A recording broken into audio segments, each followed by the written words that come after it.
My name is Stella Harper. I'm 29 years old, and according to the state of California, I died last year. I wasn't in a car accident. I didn't go missing. My own parents filed a presumptive death certificate behind my back. Why?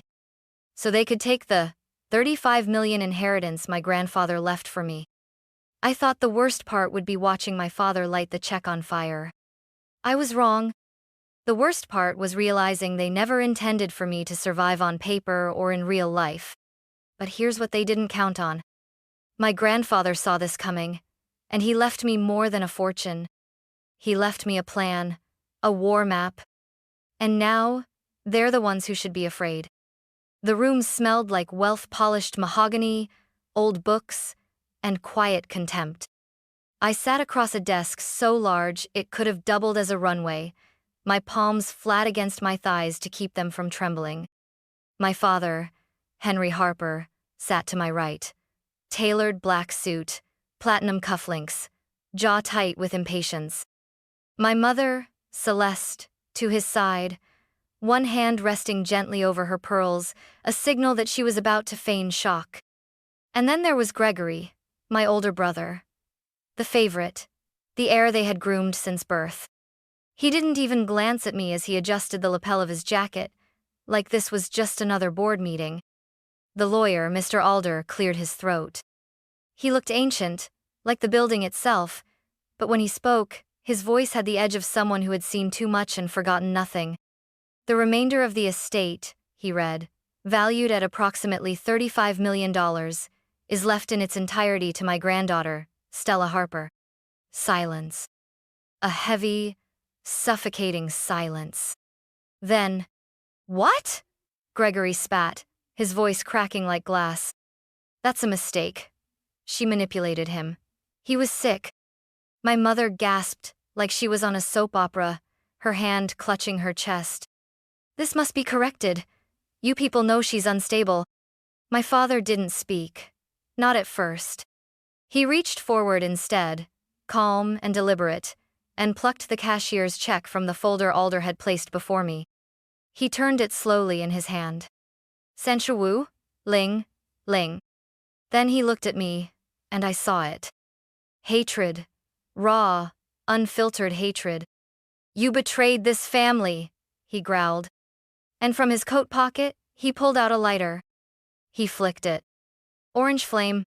He pressed the corner of the check into the fire. I didn't move. I just watched. The flame caught fast.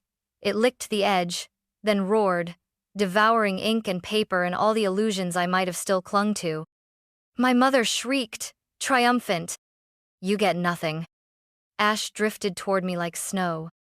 They were waiting for me to scream, to cry, to plead. But I didn't. I looked at my father, truly looked, and felt nothing. No fear. Only silence. "My grandfather knew this would happen," I said quietly. Then I stood up. I picked up the worn leather briefcase Alder had placed beside my chair, the one Grandpa Raymond had made me promise to protect, and I walked out of the room without looking back. They thought they had won. They didn't know the game had just started. After I walked out of that office, I didn't go home. Because I hadn't had a real home in years. Not since I learned that, in the Harper family, love came with conditions. And I had failed them all. I was 15 when I built my first architectural model, a sleek, modern library, with sustainable features and local stone facades. I spent 3 months on it. It was ugly in some places, brilliant in others, but it was mine. I carried it into the living room one December evening, my cheeks flushed with hope. "Dad, look what I made." He didn't even glance up from his phone. "That's nice, Stella," he muttered, then turned to Gregory. "Did you fix the scratch on the Tesla, or do I need to call the dealership?" Mom offered her signature smile. Sweet, soft, poisonous. "Just set it on the side table, sweetheart. We don't want it cluttering the room." Later that night, I found the model near the recycling bin, its miniature skylights cracked. Gregory got grounded for scratching the car. And then he got it back the next day. I got forgotten. At Stanford, I poured myself into a business plan for a platform that connected local artisans with global markets. Handmade goods, small batch production, ethical sourcing. It was the kind of thing I believed could change lives. I printed copies of the pitch deck, formatted projections, even color-coded the damn index tabs. At dinner, I passed it to my father, just hoping for a sliver of recognition. He leafed through it once, then smirked. "Naive," he said, flicking the binder onto the marble table. "The world doesn't run on charity, Stella. It runs on leverage." Then he turned to Gregory. "Tell her about the Marlowe acquisition." 6 months later, my father launched a new venture. Its name was different. The website was sleeker. But it was my model, my research down to the pricing tiers. Gregory was announced as the CEO. I confronted my mother. She gave me that same practiced expression, concerned, yet placating. "You should be proud. Your ideas are good enough for the family to use. We're all on the same team, honey." But I wasn't on the team. I wasn't even a player. I was a utility, a pipeline, a ghost in the family brand. So I did the only thing I could. I left. I moved to Boston, found a tiny studio apartment with creaky floorboards and no central air, got a job at a nonprofit. Cut off contact, one slow silence at a time. No more texts, no more dinners, no more pretending. It was lonely. But it was mine. And for the first time, I could breathe. The hospice smelled like lemon cleaner and loss. I hadn't seen Grandpa Raymond in months. Not because I didn't want to, but because I couldn't face him. Not after vanishing from the family like smoke. But something told me it was time. When I stepped into that white-walled room, he looked impossibly small. The man who used to carry lumber on his shoulder and split firewood with one hand was now buried under hospital sheets. But his eyes, they were still sharp, still fire. He saw me and smiled. "Stella," he rasped. "There you are." I swallowed the knot in my throat and sat beside him. His hand was trembling, paper-thin skin stretched over bone. "I thought you forgot about me," he said. "Never," I whispered. He looked toward the foot of his bed and motioned weakly. There, resting quietly on a chair, was a worn leather briefcase, the kind you'd find in an old legal drama. The brass clasps were tarnished, but polished with care. I hadn't seen it since I was 10. "Take it," he whispered.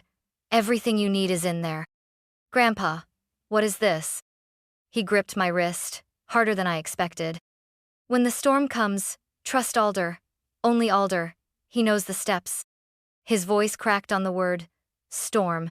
Behind us, I heard murmurs my parents whispering outside the door, probably discussing funeral outfits and PR language. But in that moment, they didn't exist. Only Grandpa did. And me.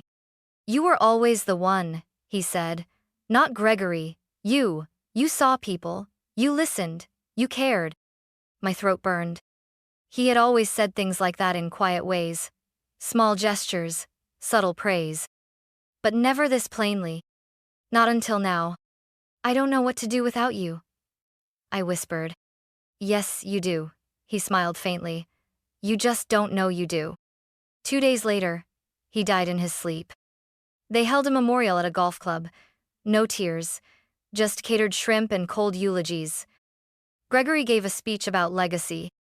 I said nothing, because I knew Grandpa's real legacy wasn't in marble plaques or donation wings. It was in that briefcase. And whatever hell he saw coming, I was now walking straight into it. The downtown bank branch looked like a courthouse and a cathedral, had a baby-tall marble columns, gold chandeliers, and the suffocating air of judgment. I hated it immediately. Mr. Alder walked beside me, calm and unreadable as ever. The briefcase swung gently in his hand, like a sword sheathed in leather. We didn't wait in line. He had already arranged a private meeting with the branch manager, a man named Peterson, whose glass office overlooked the chaos below like a king watching peasants. Peterson stood up when we entered. His handshake was lukewarm and his eyes slid past me like I was a chair. "Mr. Alder," And you must be Stella Harper, I said. His expression flickered. A pause. A quick recalibration. I see. Please, sit. We did. Mr. Alder leaned forward. We'd like a full statement of Ms. Harper's accounts and assets. Peterson nodded, then hesitated. That may present a problem. I frowned. Why? It's my account. He turned his monitor toward me. And there it was. My name. My photo. My date of birth. And next to it in bold, unforgiving red font one single word. Deceased. I didn't speak. I couldn't. My lungs simply forgot how to work. This is wrong, I finally said. I'm afraid not, Peterson replied, suddenly cold and clipped. According to court documents, Miss Harper was declared legally deceased 6 months ago. I turned to Alder, but he was already pulling out a pen. On what grounds was this declaration made? He asked, voice sharp as ice. Peterson adjusted his tie. A petition was filed with the San Mateo County Court by Miss Harper's next of kin. She had reportedly been missing for over a year with no contact. A death certificate was issued based on legal presumption. Presumed dead. That's what they had done. They used my silence, my only act of self-preservation, as evidence that I no longer existed. They didn't forge anything. They didn't hack a system. They used the system. Twisted it around my absence like a noose. You will unfreeze the accounts immediately, Alder said. Peterson looked almost apologetic. I can't, sir. Without a court order overturning the certificate. Miss Harper, as far as the law is concerned, does not exist. I walked out in a daze. Outside, the streets buzzed like normal cars honking, people rushing, the smell of hot dog carts and summer smog. But I didn't feel real anymore. I was a ghost. A breathing, blinking, legally erased ghost. Back at the safe house, Alder poured black coffee and laid out files like weapons. This is their strategy, he said. They know it'll take months, maybe years to reverse the death certificate.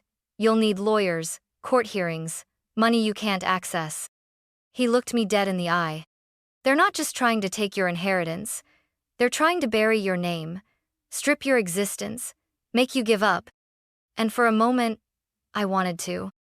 The weight was crushing, the loneliness suffocating. But then I remembered Grandpa's voice on that video. We fight smarter. I sat up straighter. Then let's fight. Good, Alder said, because step 2 begins now. There was a woman who had been with my grandfather for 32 years. Maria Alvarez. She wasn't just the housekeeper. She was family even if my parents never admitted it. She knew everything. She saw everything. If anyone had witnessed the pressure they put on Grandpa before he died, it was her. And she was our only shot. But Maria had disappeared. After the funeral, she resigned quietly and moved out of state. No forwarding address, no social media, no paper trail. Mr. Alder called it, retired in fear. She knew too much, he said, which means they probably know she's a threat too. Finding her became our mission. Every night, we poured through records. Every contact Grandpa ever had. Phone logs, letters, old Christmas cards. After 4 days, we found a lead. She was living with her daughter in a small town in upstate New York. The plan was simple. Drive up there quietly, talk to her in person. Secure a sworn affidavit, just one voice confirming what they did. It could stop a judge from approving property sales. It could unravel the whole case they built. It could change everything. But the silence was getting to me. The isolation. I couldn't leave the safe house, couldn't talk to anyone, couldn't breathe without wondering if someone was watching. And in that loneliness, I made the worst mistake of my life. I called Chris. We met in college. He was the kind of guy who made everyone feel like the most important person in the room. We had shared dorm pizza, heartbreaks, job interviews, and bad tequila. He'd even held my hand the night my dog died.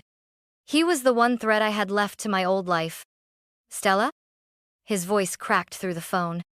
Oh my God, I thought you were, everyone said, Jesus. I thought you were dead. I wanted to hang up. I really did. But I didn't.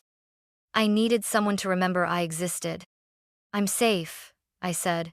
But it's complicated. What's going on? Your parents are saying you had a breakdown, went off the grid. Is that true? No, I said. Listen, I can't explain everything, but I need to find someone. Maria, Grandpa's housekeeper. Remember her? Of course. Sweet lady. Why? She might be able to help me. That's all I can say. We talked for a few more minutes. Nothing specific. No addresses, no plans. But I gave him just enough. 2 days later, as we were packing to drive to upstate New York, Alder's phone rang. He listened. His face went gray. They got to her. What? Who? Gregory. He showed up at Maria's door this morning. He didn't hurt her, but he threatened her daughter's visa, her job, everything. She's gone, Stella. She's terrified. She won't speak to anyone. The room spun. My knees hit the floor before I even realized I was falling. There was only one way they could have known where we were going. Chris. My best friend. My brother had bought him with debt relief, or worse. That night I lay on the floor of that tiny apartment, staring at the ceiling. Everything was slipping through my fingers. My family erased me. My best friend betrayed me. And I had just destroyed the only chance we had. For the first time in weeks, I didn't want to fight. I wanted to vanish this time for real. But morning always comes. And with it, so did Mr. Alder. He found me still on the floor, curled up in a blanket of failure. He didn't yell. He just said, "Your grandfather planned for this. You think he didn't know the kind of man Gregory is? Or the mistakes you might make?" He slid a document across the floor. Maria was the best option, but not the only one. It's time for step 3. The key was heavier than it looked. It had been buried at the bottom of Grandpa's leather briefcase, beneath folders and that old USB drive. Stamped with the name of a private vault company I'd never heard of. Denton Reserve Holdings. 2 towns over. No website, no logo, just discretion. When we arrived, the building looked like a dentist's office, beige stucco walls, small windows, discreet parking. The receptionist checked Alder's ID and mine. Then we were escorted into a cold chrome room with numbered steel doors lining the walls. "Box 107, Alder said. We both inserted our keys. Click. The drawer slid out with a hiss, long and heavy. Inside were no gold bars, no cash. Just proof. Original notarized will, leaving everything to me. Property deeds, untouched. Bank statements dating back 20 years, tracking every dirty deal my father had ever made. And at the very bottom, a sleek black hard drive in a sealed evidence pouch. Alder exhaled like he'd just found a nuclear warhead. This is the arsenal. Instead of going to court, Alder filed a motion for a mandatory settlement conference. It's a legal formality in some states, one last shot at resolution before full trial, but Grandpa had predicted it. Because it forced my family to show up. To face me. To think I was coming to surrender. They had no idea. The conference room wasn't a courtroom. It was smaller, quieter, just a long table, padded chairs, a neutral mediator, Judge Porter, retired but sharp-eyed. My parents sat across from me, flanked by their attorney, a smug man in an expensive suit, who looked like he billed by the eyebrow raise. Gregory sat to the left, scrolling his phone. They looked relaxed. Untouchable. "Let's begin," Judge Porter said. Their attorney spoke first, oily, confident. "This entire matter is a tragic misunderstanding," he began. "My clients believed Stella had experienced a mental health crisis and disappeared. Her brother and parents acted in good faith." He slid a forged will onto the table. "As you'll see, Mr. Harper made updates to his estate, leaving Stella a modest provision and allocating the majority to Gregory, who was always more involved in the business." He looked at me like I was a stray dog at a dinner party. We are prepared to offer a one-time settlement of $250,000 in exchange for Stella renouncing all claims. My mother nodded, teary-eyed but composed. My father didn't look at me once. Gregory smirked. Then Alder stood. He didn't raise his voice. He didn't posture. He simply opened a folder. Your Honor, he said, this is a copy of a wire transfer, 50-0, from a shell corporation tied to Mr. Henry Harper, to Judge Nolan of the San Mateo County Court, the same judge who signed Stella Harper's presumptive death certificate. The air went still. Their lawyer blinked. That's slander. No, Alder said calmly. That's bribery. He slid another document across the table. And here is a sworn affidavit from Maria Alvarez. It outlines years of manipulation, emotional abuse, and coercion directed at Mr. Raymond Harper. She personally witnessed efforts to force him into rewriting his will. Gregory paled. My mother's hands trembled in her lap. And then came the final blow. Alder reached into his bag and pulled out a laptop. Connected the hard drive. Your Honor, with your permission, I'd like to share a video. Objection, their lawyer shouted. We were never given this in discovery. This is not trial, Judge Porter said. Sit down. The screen flickered to life. My grandfather appeared, sitting in his study. The date on the newspaper he held. 2 weeks before his death. My name is Raymond Harper, he said. And if you're seeing this, it means my family has tried to steal what I built. He looked directly at the camera. To Stella, you were always the one I trusted. This plan is my way of making peace, of fighting back the only way I know how. He paused. To the others, I forgive you, but I will not allow you to erase her. Then the video shifted grainy black and white security cam footage. Gregory and my father in the same room, towering over Grandpa. Sign the goddamn papers, old man, my father growled. Do it or we'll make sure you rot in state care, alone. Grandpa's trembling hand reached for the pen. He signed. The same forged will they had just presented. Silence. Not courtroom silence. Graveyard silence. Even the air conditioner seemed to shut up. Judge Porter finally spoke. This is no longer a family dispute. He stood and left the room. Moments later, the hallway filled with quiet men in suits. Federal agents. They arrested my father and Gregory on the spot. Wire fraud, conspiracy, bribery, elder coercion. No handcuffs, just soft voices and solemn eyes. I watched as my father's face once carved from granite cracked. And Gregory? He couldn't even meet my eyes. My mother wasn't arrested that day. But her world ended just the same. She sat alone, clutching her purse like it was a life vest. Everything frozen. Her assets, her reputation, her place in society. Gone.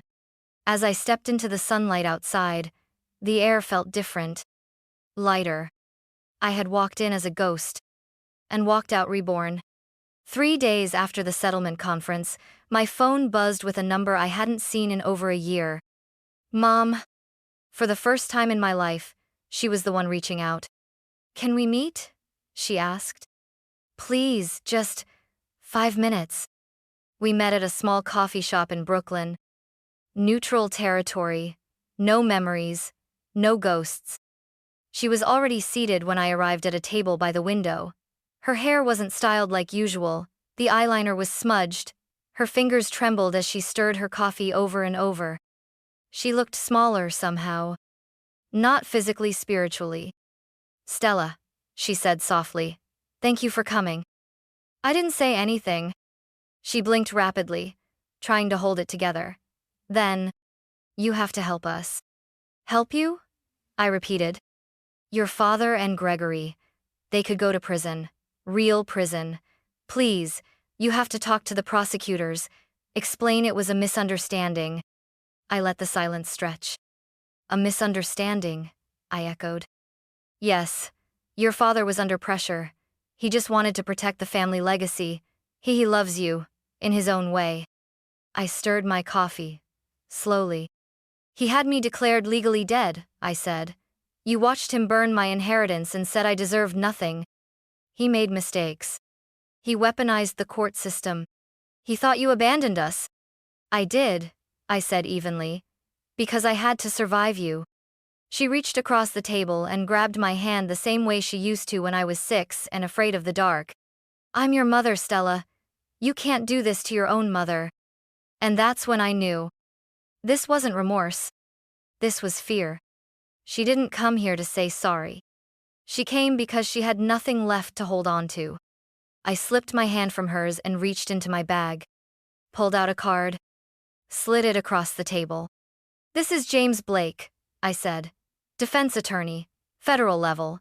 He's not cheap, but he's good. She stared at it, then looked up at me, confused. What is this? Help, I said. It's the only help I'm willing to give. You're really going to let them take everything from us? You already took everything from me. I stood up, took a last sip of coffee. But you're still my mother, and you're going to need a good lawyer. That's the last thing I can do for you. I walked out into the fall air. No victory speech. No revenge fantasy fulfilled. Just one clean line in the sand. One final severing. And the first real peace I had ever known. I didn't keep the empire. That sprawling corporate machine my grandfather had built, the deals, the buildings, the ruthless legacy, it wasn't mine. It had never been. I sold it off, piece by piece. The money went into a trust, mostly. I kept enough to live, to build, to breathe. But there was one part I couldn't let go of. A small tech division buried inside the company, one that my father had mocked, and Gregory had stolen the framework for. My idea. My original vision. I took it back. We rebuilt it from the ground up. A platform connecting local artisans and small creators to buyers around the world. We focused on transparency, storytelling, and sustainability. It didn't make explosive profits. But it made impact. And that felt right. The rest of the fortune went into a new foundation. The Raymond Harper Initiative. Its mission was simple and deeply personal. To provide legal aid and protection for victims of familial coercion, financial abuse, and elder exploitation. I hired lawyers, therapists, and investigators. We launched case after case.